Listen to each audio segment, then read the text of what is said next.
Hello, Salveans! Good morning! It's Richianes once again. And nandito tayo ngayon para sagutin yung mga questions about our product, Salveo Barley Grass. So, for beginners, ganito po yung itsura ng ating powder. Yan. Okay, so 2 scoops for beginners. Tapos yung tubig, okay, bahala ka na kung gaano karami. Yung iba kasi, kinukuntian nila pag ayaw nila yung lasa para daw mabilis nilang maubos.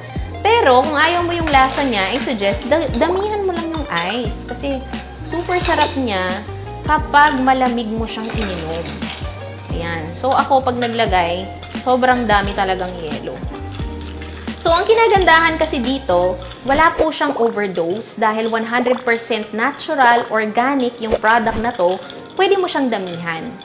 I recommend na mag 2 scoops muna kayo. Kasi kapag first time nyong magdi-detox, first time nyong magtitake ng natural product like Salveo Barley Grass, lalo na kung meron kayong mga na-accumulate na toxins, tapos unhealthy yung lifestyle ninyo.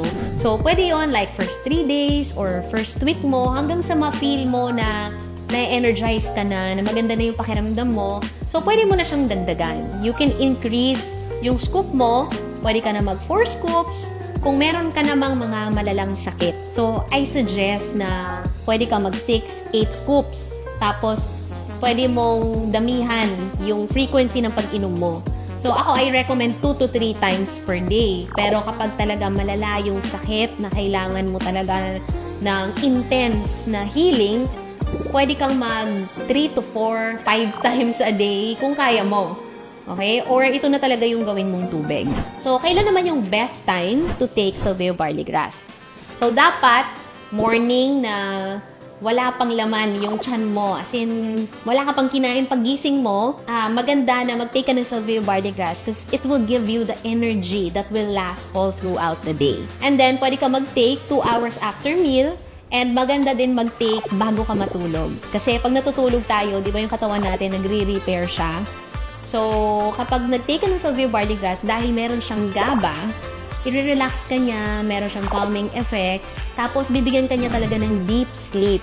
At kapag na-achieve mo yung deep sleep na yon, doon mas nagre-regenerate yung mga cells natin. Kaya pag gising mo, ay sobrang energetic ka.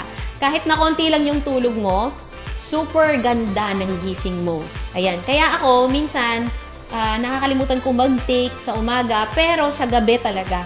I make sure na umiinom ako ng Salveo Barley Grass. May ano din yan anti-aging effect.